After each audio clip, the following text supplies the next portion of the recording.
drive. Left-handed flush over the top of Kepning. Pullback, step back three. Bottom! Mavericks, it's short. Tip back in. Weaver got it. Yes! Neely, the handoff. Jones for the tie. Oh, he's fouled and one. Presents itself is what you got to take. You can't. It's knocked away. Still loose. Doherty, the heave. Oh, my God. Welcome to the Straight Outta WAC podcast.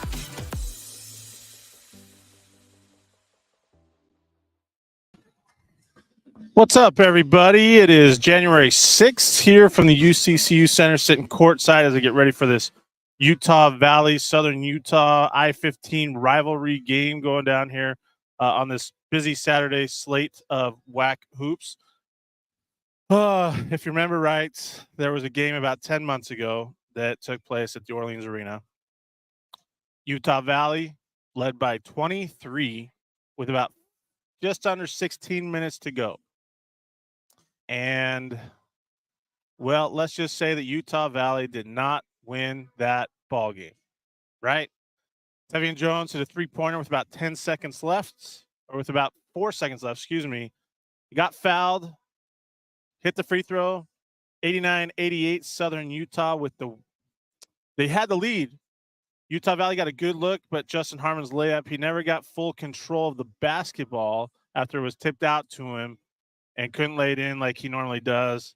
89-88 Southern Utah on the epic thriller back at the Orleans Arena. And now we get the renewal of this rivalry between the T-Birds and the Wolverines on this Saturday afternoon. Coming up about 2 hours. Tip-off time is 2 p.m. Mountain Time on ESPN+. If you're tuning in, go check it out on YouTube. If you're on Facebook, check it out as well. You comment to us, send me your thoughts on what's going to happen today. We have some news out of Nacogdoches.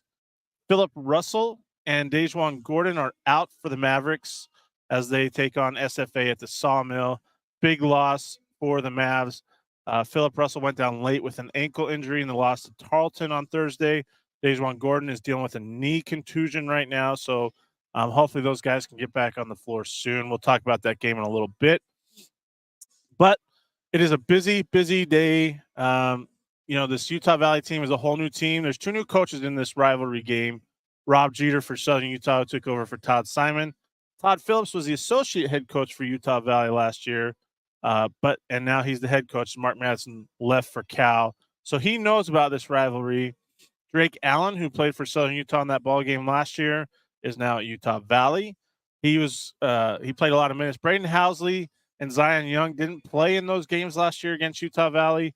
Parsa Fala did. He's back for Southern Utah as well. Jaden McClanahan and Ethan Potter, the only other two that have played in this rivalry or been part of it this last year. So a lot of new faces, a lot of intrigue, a lot of Utah faces too here.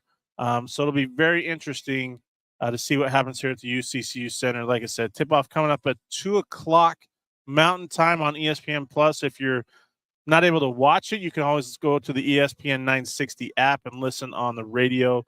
We'll get back to talking about this game in a little while. We're going to have possibly Spencer McLaughlin, the voice. Well, I don't want to say this. He is the Southern Utah ESPN Plus broadcaster when they're at home. He will be here doing radio for the T-Birds today, so we'll see if we get him on in just a little bit. Like I said, it's a busy day of WAC hoops. But first, remember, if you want tickets to concerts, games, and other events, go to SeatGeek.com or download the SeatGeek app and use the code WACHoopsNation on your first purchase to get $20 off. Do it today. I've used SeatGeek. It's sometimes a whole lot easier, less fees than StubHub and so forth. So go to SeatGeek.com or download the SeatGeek app and use WACHoopsNation to get $20 off your first purchase. All right, there's 5 men's games, 5 women's games today. In fact, UT Arlington and the UT Arlington men and SFA are tipping off in a little under an hour at the Sawmill. UT Arlington, like I said, is a little banged up after its close loss at Tarleton the other night on Thursday, as Philip Russell and Dejuan Gordon have been ruled out. I know people ask me what my source is. I was told that by the UT Arlington SID, Jason McBain, about an hour ago on my drive into Orem. Just wanted to clarify that for people who question me. I do have information, and I get information shared with me. Sometimes I break it, sometimes I don't. It's at the request of people that share that with me. So, anyways, just wanted to clarify that. SFA coming off an 85-78 win over UTRGV on Thursday. If you remember Utah Tech transfer Frank Stain, he had a big game, especially down the stretch for the Jacks in their 4th straight win. Kyle Keller's crew is playing a little better since that Wyoming loss.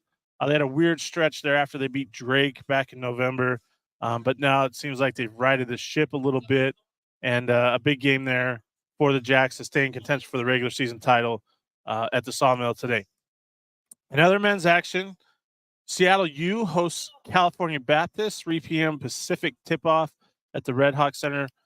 Redhawks coming off a big win over Utah Tech. John Christophilus, the Creighton transfer, 32 points against the Trailblazers, had a big second half.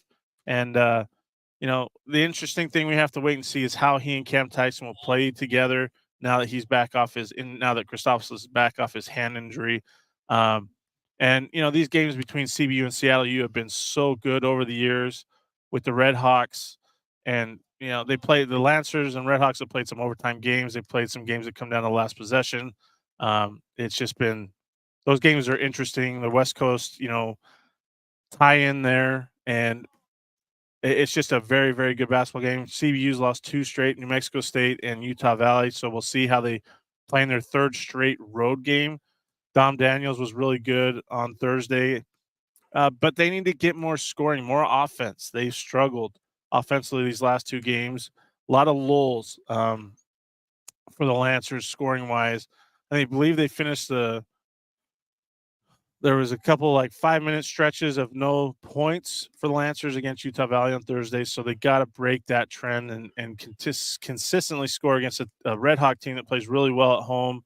And like I said, John Christophilus, Cam Tyson, they can both go off for 30 at any given point, so keep an eye on those 2. UTRGV heads north to West Texas to take on Abilene Christian today. The Wildcats had Thursday off. They were the lone team off on Thursday due to, obviously, there's an uneven number of teams in the WAC with 11. How does Matt Feger's crew bounce back against the Wildcats today after their loss to SFA, where they were in the ballgame most of the way until maybe the final 2 minutes when SFA kind of took control? I expect a high-scoring game in that one because ACU scores a lot of points. They like to push tempo. UTRGV, same thing. They like to push tempo. So keep an eye on the score on that game. And how will ACU handle coming off the break? They had about a week off in between games. I think they were in the weight room on Thursday getting a workout in. For ACU, they had a close loss to Western Kentucky on the 29th. At Western Kentucky, but they were playing without Arion Simmons as well. He should be back. He was out with an illness. That was a late scratch. He was dressed. They thought he might be able to go, but ultimately made the decision not to play with him. Hunter Jack Madden could have a big day today for the Wildcats. And Ali Deba, I'm telling you, remember that name, the Chicago State transfer. He's had a big 2 seasons for Brett Tanner and the Wildcats. So should be a fun one at Moody Coliseum in Abilene. And then GCU, what can you say after their best start? I believe it was since 95, 96 or something like that I saw Richard Aubert post the other day. They were dominant in the second half against Southern Utah on Thursday, just pulled away big time. Tyon Grant Foster, another big game. He's averaging over 25 points per game right now. He's probably the player of the year at this point. I think, he's going to be able to lock that in here soon if they keep winning.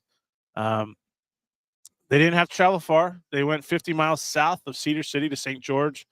The Lopes are expected to win every game the rest of the season.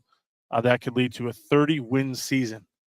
In some bracketology that I've seen, they're as high as a 6 seed right now. So, if the Lopes want to get that higher seed, if they win the WAC tournament or when they win the WAC tournament, or even if they get an at-large berth, keep winning games. And they're very good. Tyon Grant Foster and Ray Harrison have played really well together. Last year, with Javon Blackshear Jr. and Ray Harrison, when they were both on the floor, it was a little bit of a struggle. So it's good to see they're playing well. Colin Moore's been really good. And then you got Gabe McLaughlin, who's just been around college basketball for 20 years. Sorry, Gabe. I know, that's a lot, but it still seems that way.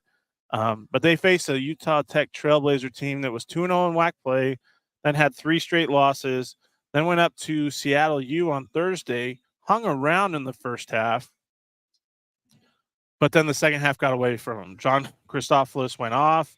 Trailblazers struggled on offense to get any rhythm going like they did in the first half, and they lost their first WAC game. So we'll see how John Judkin's crew bounces back.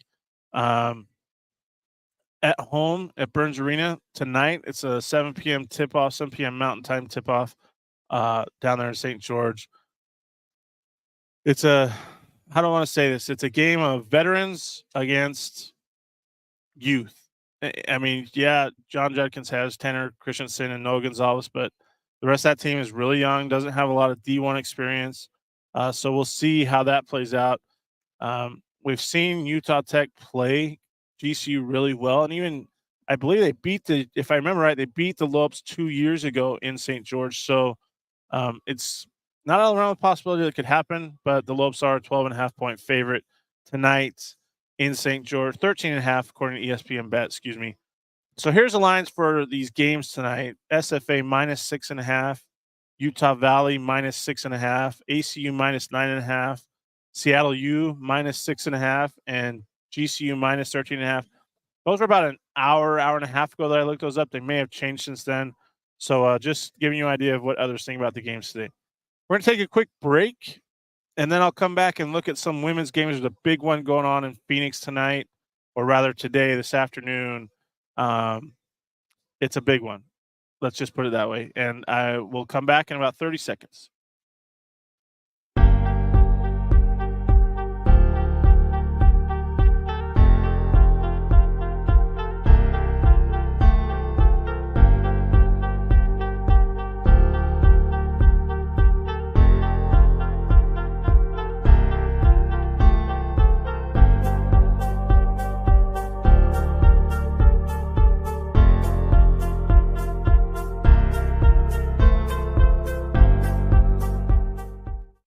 All right, guys, we're back here at the UCCU Center. We are about, I want to say, little less than 2 hours away from tip-off here between Southern Utah and Utah Valley. Again, it's a renewal of the rivalry that has begun now. Their conference opponents. Last year, in the regular season, the teams split the series. Both teams won on their home floor. Southern Utah used a big second half to pull away from Utah Valley down there in Cedar City, and then back here in Orem. It was back and forth game until Utah Valley kind of put it to bed late in the second half. And then obviously we know what happened with the semifinal game in the WAC tournament. Tevian Jones with the 4-point play with 4 seconds to play gave Southern Utah an epic comeback, 89-88 win. I was sitting on press row, and with about 15 and a half, when that media timeout came with the under 16, you heard some players on the Southern Utah bench like saying it, we're not losing this game. Like, we're not. I think it was Harrison Butler probably that said it. And I told the people around me, and they can attest to this, that I told them the game's not over. Like, it's not over yet, right? People thought 23-point lead 15 minutes ago. Okay, it should be over. No, it wasn't. Not then. It could have been had Utah Valley not turned the ball over so much down the stretch, especially when when Southern Utah put the pressure on and full court press and stuff like that, as well as hitting free throws. I believe at one stretch with about 2 minutes to go, Utah Valley missed like 6 straight free throws. I think maybe 6 or 8 straight free throws to allow Southern Utah to hang around. Like, you just can't do that. You have to hit free throws, step up and hit free throws in a big moment there. And Southern Utah took advantage. And crazy thing is, people still don't talk much about the last 4 seconds in terms of Utah Valley was rushing to get the ball in. It was a loose ball, and somehow it kicked off Taj Small's foot, found a wide open Justin Harmon, like wide open. Nobody was guarding him. I don't think anybody realized he was there. And he could never get control of the basketball. It just kind of rolled off his fingers, off the back of the rim and off to the side, or else the euphoria Southern Utah fans were feeling there would have been quite diminished if that basket goes, because it would have given Utah Valley the 90-89 victory. But, I'm a Utah Valley alum. I won't hide behind that. It was awesome to see the epic comeback, especially, since the day before, the Southern Utah women had won an epic style with Sharita Daughtry's prayer that was answered. Remember, she just said she threw it up and prayed, right? Or it was threw it up and hoped. That's what she said. But yeah, that was a wild game. I don't think I've ever seen a crazier ending to a ball game than that. It still hurts me as a Utah Valley alum. I think I was in shock, and I believe, my friends Alex and Jacqueline from, Part Me Alex, Bill Hardy, they will attest to that as we went to dinner that night after the game late. I'm just sitting there still trying to digest it. I still try to digest it today, talking with some other Utah Valley people. It still just hurts when it's brought up. So maybe we'll get another good ball game here at the UCCU Center today. Like I said, Utah Valley is a 6.5-point favorite over a Southern Utah squad that likes to score points. Problem is they don't like to play defense. They are not good defensively. They're one of the worst teams in the WAC in average opponent scoring. They gave up 90. I got to look it up here. They gave up 90 plus to. I'll look it up here on their schedule. They gave up 96 points to GCU on Thursday night at the AFEC. That was the highest points that GCU scored in a long, long time. So Southern Utah tries to beat you by outscoring opponents. They are averaging close to 75 points per game right now this season. But if they get in a shooting slump or they get slowed down, they're in trouble because they don't play defense. So we'll see if Utah Valley can take advantage of that. Utah Valley has a significant size advantage with Trevin Dorius, Nate Shimunga. Osiris Grady's been playing better. So we'll see if they can take advantage of their size against a bunch of Southern Utah guards. Zion Young, let's just put it this way. For Southern Utah, Zion Young at 6'3" he plays the 4. 6'4", the redshirt senior plays the 4 for Rob Jeter. That's how small Southern Utah is. So we'll see how that matchup plays out, see if they go smaller, see how Todd Phillips will respond, and if he will go smaller at times to match up. But should be a fun one. Drake Allen facing his former team. I know I said I was going to talk about the women's games.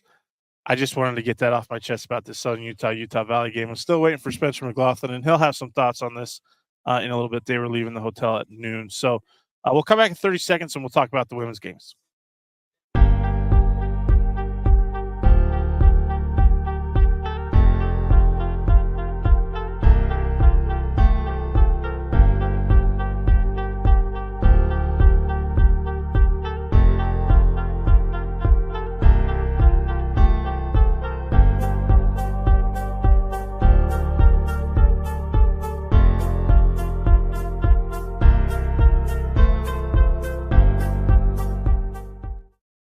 All right, first, before we get to the women's games, just one quick thing.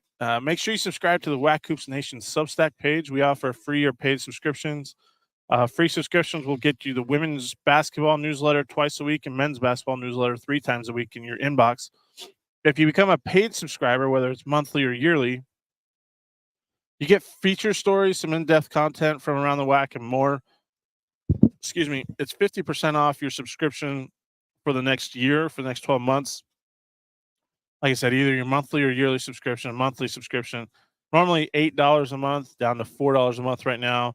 And a yearly subscription, normally $80 a month, is down to $40 a month, or $40 a year. Excuse me, not $80 a month.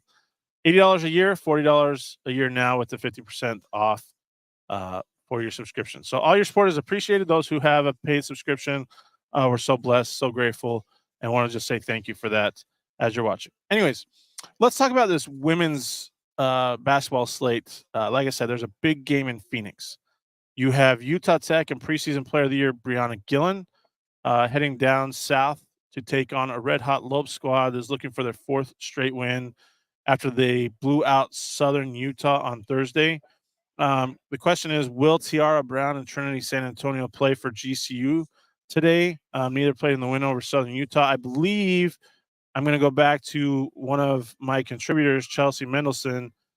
She said that Trinity San Antonio will not play today for GCU. Tiara Brown is questionable. So those are two big pieces for Molly Miller. They were able to get away with it against Southern Utah the other night. Southern Utah, so depleted. Megan Smith didn't play. Tamika Whitman's still out. Jane Brown won't play this. I'm pretty sure Jane Brown won't play this year. So those are three huge pieces that I think Tracy Mason was planning on having to, see if they could defend their title this year. But Southern Utah's hurting big time. So no Trinity San Antonio. Tiara Brown questionable for GCU against JD Gusson's Trailblazers. Utah Tech 2-1 in WAC play after its win over Seattle U on Thursday. GCU 3-0 in WAC play. These two teams are pretty even overall. A lot of talent, a lot of ability.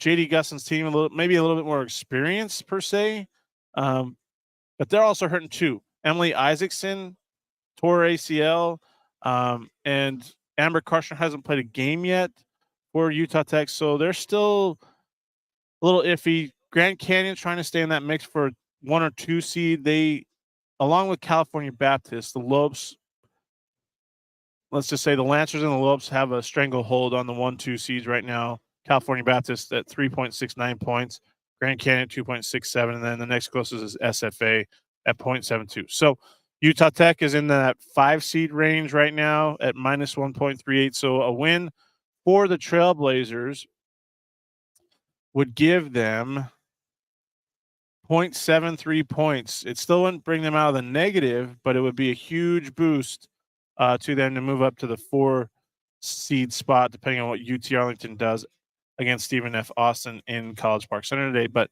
big game in Phoenix. On the women's side, it's a huge game in Phoenix.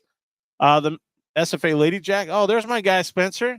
Let's see if he's going to jump on here with me for a minute.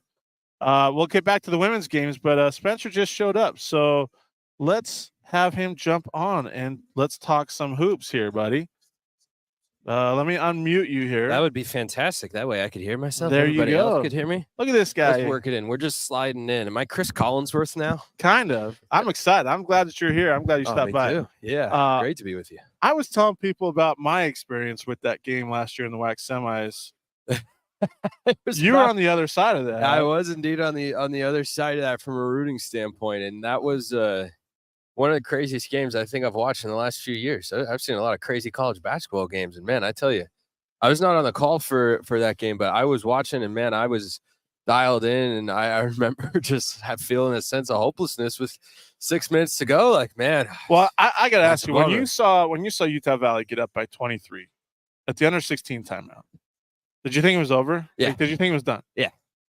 I mean, even as a Southern Utah guy, knowing what Todd Simon, knowing what he had, like, did you thought? Yeah, it was I mean, it's just a lot of points. It wasn't, a knock against what that team was or what Todd Simon is able to do as a coach. You look at what he's doing at Bowling Green. He's having success. That's not a surprise to anybody that's ever supported SU before. But I think that 23 points against that UVU team and Mark Madsen, who's also a very good coach and had a ton of talent. It was just like, man, how are you overcoming that in 16 minutes here? Like at the half, I didn't feel that the game was over or anything like that. But then once they built the lead, it was just kind of like, man, that's a lot to overcome. And I know they got firepower, but you need so many stops. And that's not been the forte of this team this season. So I think that was one of the craziest games and turned into a heck of a day a couple days later when the women went to the NCAA tournament. Unfortunately, the men lost to GCU. But, yeah, man, I remember that game. It was just kind of – they just kept inching. Creeping. Were you watching on TV? Creeping. Yeah, I was watching. Okay, so when you see Tevian hit the shot, and the foul call, you hear the whistle blow. Oh, I'm screaming. But did you jump out of your seat? Oh, I was watching the TV in my room at home, and I mean, I'm jumping out of the bed. I mean, I am yelling. Like I was going crazy. I was going absolutely crazy. And how could you not? Did you ever get a feeling when you saw them start to kind of creep back into it? And maybe you saw Utah Valley missing free throws You're like, okay, maybe. Once it got to 12, Okay. is when that's kind of the number that I look at when I'm watching a college basketball game and think, if you do everything right and you do a lot of things well and breaks go your way, you hit shots, you can make up 12 points in about 2.5 minutes. Yeah. You like that, but that's kind of the number. But 14, I don't know. I think you can come up a possession short there. And I think there's a psychological factor to it as well. Like how much does a team believe they can come back from 14 points in 3 minutes versus 10 points in 3 minutes? Like in reality, it's only, 2 possessions different, Right. but how many possessions are you going to get in those 3 minutes? You don't know. So once it got down to 12 is when I really felt, oh, okay, this could happen. And then Utah Valley started missing free throws, and it was like, oh, this is happening. Yeah. It's no longer a matter of this could happen. It's this is happening right here, right now. So yeah, that was that was a heck of a season. You saw it. He had a huge smile on his face as he's talking about that. Like, not cool, my friend. I mean, especially as a UVU guy. I don't know. It was the coolest thing I've seen in terms of like epic comeback, epic collapse type thing. But man, the sad thing is like this game kind of today loses a little bit of its luster from that, just because there's not a lot of holdovers from that ball game. Oh, I mean, there are very few holdovers from that ball game. I think UVU's got 3 and Southern Utah's got 3. I know SCU's got 3 players that were on the roster last year. None of them played a significant role. They all play significant roles on this year's squad. But, looking at Utah Valley, you don't have Latrey Darthard. You don't have Justin Harmon. You don't have Trey Woodbury. You don't have Aziz Bendago. You don't have Tim Caesar. It's like, well, wow, those were 5 of the top 6 guys from a season ago. But, that's college basketball. That's just what college basketball is it's been this way in college hoops for a while, and college football is now, I think, kind of starting to feel that, where, next year's team is so different from this year's team. College basketball has been dealing with that for a long time because of the one and done. You get a guy who comes in and then he goes to the NBA and you're like, well, wait, he was going to be now we got to replace. Well, and he's out of eligibility. Well, it's hard. I think you're still trying to figure out the COVID year too. Like, who has the COVID year? Oh gosh, I'm so done with trying to calculate eligibility with that thing, man. Like, just to be clear, I think it was the right move from the NCAA. But gosh, I'm tired. Well, when you have a Trevin Dorius who's playing for Utah Valley today, he is 25 years old. He's only a year younger than me. That's crazy. And he's playing against Braden Housley, who's 19. He's 19 years old. He might be 20. I don't know what his birthday is, but yeah, it's nuts. I haven't been in this arena before, by the way. This is my first time here in Orem. It's had a lot of change. Let's just put it that way. Yeah. There used to be yellow seats. Oh, yellow. Yeah, all those seats up there. I like the black seats. Yeah, it looks so much better than it did when I first started covering the World. Yeah, I like the black seats. So the green air tunnel is an interesting touch. Yeah. That is, I mean, obviously on brand with UVU, but I can't say that I've seen a colored tunnel specific to the gym's color scheme before, based on what they've school done you're a at. lot of work. They've really done a lot of work. Yeah, I think they've done a nice good. job. I think the seats look comfortable. Man, they look as comfortable as the one I might be sitting in later. Yeah, and then they branded some of those front row seats over there, not the fold outs, but the actual stadium ones. Which is cool too. So they've done a lot here. Let's talk about you called Southern Utah games last year. Yep. What's it gonna be like for you saying Drake Allen, Utah Valley guard? Strange. I mean, it's strange on the one hand, but like I said earlier, it's college basketball nowadays. And Drake's a fantastic player, and secretly I hope he has an off night. but I mean, Southern Utah, Zion Young and Parsifal and Braden Housley, they've seen him in practice, and they know what he can do. And Rob Jeter recruited him to Western Illinois several years ago, so he knows what he can do. And the way that his game evolved last year, I thought was a really fun thing to watch, because when he first got to SUU, he was a slasher and a facilitator, and he really wasn't shooting. And then by the end of the year, you look up and it's like, wow, he's almost a 40% 3-point shooter. Look at that. Yeah. How about that? So yeah, I mean, it'll be a little bit strange for sure. Might give him a hard time if I see him before pregame and everything like that. But no, it's all love, and I think it's gonna be a fun game. I think it's gonna be a really, really fun game. I know UVU's feeling good after their win over CBU on Thursday. That's an impressive win, because I think that CBU team is real solid in this conference. And for Southern Utah, man, every opportunity to go out and get a win is one where, they're looking to capitalize because it's been a tough start. Yeah. But the other side of it too, you look at their 0-3 record in conference play, you go, boy, that's not great. Well, it's certainly not where anybody would like to be. Never plan to be 0-3. Right.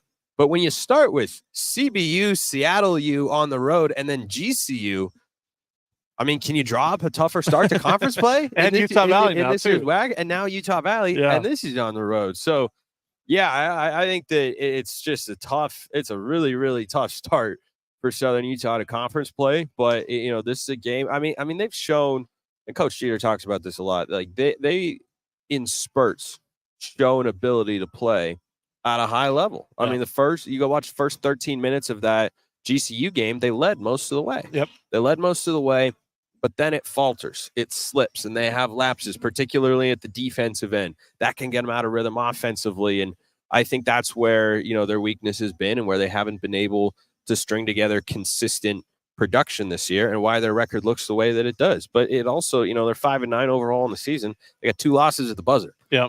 2 losses at the buzzer, one of which they were up by 2. Another one was tied. Really 3 losses at the buzzer with Cal State Bakersfield because they fouled a shooter up 1 with 2 seconds to go on an inbounds and whatnot. So they've had 3 games that you'd think of as 50-50 games, and they're 0-3 in those matchups. Yeah. So I think, they're just having some bad luck there, and it's a young team that is still learning how to win, how to compete, how to play consistently. But you see the talent. The size has certainly been an issue for them at times this year, but they've also been able to overcome it sometimes. Yeah. I mean, you look at Utah. You look at Utah State playing really good teams in the Mountain West and Pac-12. They go in there, they're wildly undersized. Yep. That's the case in just about every single game. Parsifala has been great, but they're an undersized team. But they went into Utah, and I know they didn't have Brandon Carlson there. They're still a really big team, and they played them down to the wire. Yep. And they played Utah State, and Great Osabor had 30 points, and he was good. But they played them down to the end. So it's a team that can score. It's a team that can shoot, and you do get a little bit of size now that Jamari Sibley is there. I think having him off the bench is a good thing for Coach Jeter and the staff. What's your keys to the game for the T-Birds? So I was interviewing. You'll love this. I was interviewing Coach Jeter earlier for our pregame radio interview, and I've followed the same kind of blueprint when I interview coaches. I ask about last game a little bit, this game, individual players, trends, and all that sort of stuff, and then I always end with the biggest key to victory. And I asked Coach Jeter earlier, "What's the biggest key to victory? Getting a win against Wolverines, Coach?" He pounds the table. He goes, defense, defense, and then he walked away. Something that the T-Birds are not known for right now this season. Yeah, no, I mean, it's been a point of emphasis, and Coach Jeter is not going to hide the ball. And then he says, yeah, we haven't been good. We have not been good. We have not been consistent on that side of the ball, and that's where they have to be better. Because you look at the offense, scoring almost 80 points a game. Yep. Against GCU on Thursday night, they averaged about a point per possession. That's outstanding. Yeah. That is outstanding. So offensively, the talent, the efficiency, the balance, the shooting, it's all there. Yeah. I mean, you got 3 guards who on any given night can go for 20 points, and on any given night can go 2 of 12. Yep. But guess what? When you have 3 of them, that's okay. Because that's why you want to have as many good players as you can. I'm referring to Braden Housley, Zion Young, and Dom Ford. They can have off nights because the other 2 guys, the odds that they're both having off nights is pretty slim. So that's why this is a really good offensive team. And when you can score, you can be dangerous because you can heat up from outside. You can hit some threes and just stay in the game. And that's what they were doing with GCU early on, is they were trading baskets. Then eventually GCU stepped it up at the defensive end. Southern Utah wasn't able to counter, and the Lokes pull away. But they still had their chances throughout the course of that game. And GCU's the conference favorite for a reason. They're very, very good. Prediction for tonight. I'm going to put you on the spot here. Oh, prediction. Maybe you can't give us one as the radio guy. I'm honestly not clear, so I'll err on the side of safety with that one. But I'll say, how the game is going to play out, because this is a UVU team that has not been scoring the basketball at a very high clip this season. They have been, as Coach Jeter described, a very patient team. Do you want a stat from Thursday night's game? I love stats. Hit me with it. First off, they were 0 for 8 from 3-point range. I knew Didn't that hit a 3-pointer. They went 8 minutes without a field goal in the second half and still won that basketball game That's pretty crazy. because they got to the free throw line. And so I think that if that formula plays out here, I like SU's chances because I don't think that is going to hold up. I think you can hold Southern Utah under 80. I don't think you can really hold them under 70. Yeah, I feel like for Utah Valley, you have to score and keep up scoring because Southern Utah is not going to go away because, like you said, they have the guards that can shoot the basketball really well, including their point guard, Braden Housley. What do you love about his game? I'll ask you that one last question. Oh, man, the range and the versatility to his game. You look at the way he shoots the ball from outside, really good, pure shooter, can step out 5-6 feet beyond the arc and hit. But the way that he's been attacking, you look at some of the drives he had against GCU, he's got really soft touch, really good feel for when to float it up, when to hit it off glass, how to hit it off glass. He's really, really good getting downhill. I don't think he quite has the mid-range game yet, or at least it's not something he looks for a lot. He's definitely an inside-out sort of scorer, but he's a very, very good one. And I think just going back to the matchup for a moment, I think a high-scoring game favors Southern Utah, and I think a slugfest favors SCU. So if you see a point total that's under 130 in this game, and it's coming down to consistently having to get stops, that I think favors Utah Valley. But if it's a shootout, and you're telling me, well, this team's got to get a bucket, and this team's just got to answer, and nobody's getting stops, I think that more favors Southern Utah and their personnel and the way they've played this year. But I fully expect this to be a fantastic basketball game, and I hope we get a good crowd in here tonight for an in-state battle. I do too. I think they're expecting a lot of students. I don't know how because the students still aren't on campus yet, but you can see the shirts lined up for the students section back there. Love that. Behind Southern Utah's basket for this afternoon matinee. Spence, tell them where they can listen to you. Yeah, it's on KSUB. Go to KSUB 590 AM in Cedar City to listen live. You can also follow me on Twitter at Smalls_55. I'll tweet out the radio link there. Pregame starts at 1:40 p.m. Mountain Time. Tip at 2 o'clock. And I love a 2 p.m. tip because there's not as much waiting around at the hotel earlier today, and we get back at what we call a reasonable hour back to Cedar City because we got about a 3-hour drive after the game. And, those 6-7 o'clock tip-offs, you get back 2-3 in the morning, and I don't sleep well on a bus, so it feels bad.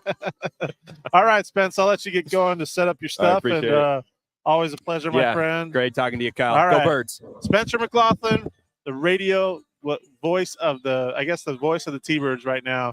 We'll be back in about 30 seconds to talk about these women games as we have previewed this Southern Utah Valley game.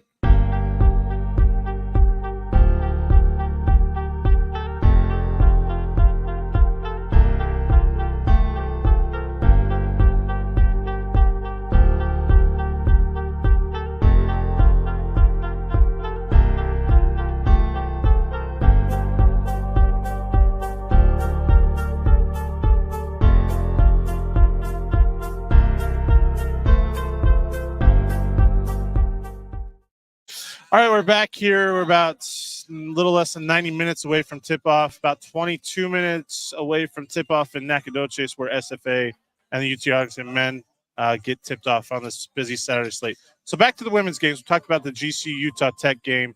We're going to look into a few others. Right now, today, the SFA Lady Jacks head to the Metroplex to take on UT Arlington. Sharika Wright's Lady Mavs have won 4 in a row, including a win on Thursday night over Tarleton at the CPC. SFA has won 3 in a row, beat UTRGV on Thursday. Leonard Bishop's squad is 3-0 in WAC play to start, looking to keep pace with CBU and GCU. Keep an eye on Avery Brittingham. It's her first time facing her former team, as she was a Lady Jack the last few years before transferring to UT Arlington this year. She's a team leader for the Lady Mavs, so keep an eye on that. There's a few other games around the WAC, around the women's side. You got UTRGV at Seattle U. Both teams looking for their first conference win. Let's see that. No, that's next week. Excuse me. Sorry. So Seattle U is at CBU. CBU looking to go to 4-0 in WAC play. They're without Grace Schmidt, who's out for the rest of the year. Big loss for Jared Olson's squad. But Chloe Lemon had a big night on Thursday. So we'll see what they can do in Riverside. That tips off at 2 p.m. Central, 1 p.m. Pacific. Then you got Abilene Christian at UTRGV tonight on the women's side. Peyton Hold might be the freshman of the year for the Wildcats. She's had 2 30-plus point games. So we'll see what happens in Edinburgh, where I will be in 2 weeks on the 18th and on the 20th for a pair of games. UTRGV women on the 18th, UTRGV men on the 20th. And then Utah Valley at Southern Utah tonight. That should be an interesting game. Like we said, Southern Utah's really beat up. They don't have a lot of depth right now with Megan Smith being out, Tamika Whitman being out, and so forth. So we'll see what happens there. Dan Nielsen's crew still struggling to find some consistency. So another in-state rivalry game should be interesting there to see how that plays out. That's a 5 p.m. tip-off in Cedar City on ESPN. All these games are on ESPN Plus that you can watch them. Let's look in on the WAC resume seating side right now to close up this show as we get ready for these tip-offs to take place. On the men's side, GCU, I feel like, has the 1 seed all locked up. I think I've said that this week. They're just so far ahead of number 2 Tarleton. The Lopes are at 4.64 points as of Friday. Tarleton in second place at 0.81. Like, there's not a lot of opportunity for the Lopes to really lose that and teams to gain on them. I mean, the Lopes would have to lose a significant amount of games over the next month and a half for that to come down. So I'm pretty sure that as long as they get to WAC Vegas, which they should, at 3-0 in WAC play, that they've locked up that 1 seed. So the battle's for the 2 seed. Tarleton is right there.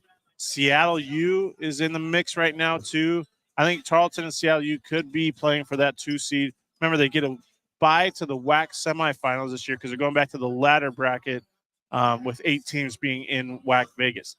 So I think that's the battle for the 2 seed right now. On the women's side, CBU sits atop with 3.69 points. GCU right behind the Lancers at 2.67 points, while SFA is in third at 0.72. The race for those 1 and 2 seeds, right now, both CBU and GCU have a significant lead because of who they beat, who they played, their records, and so forth.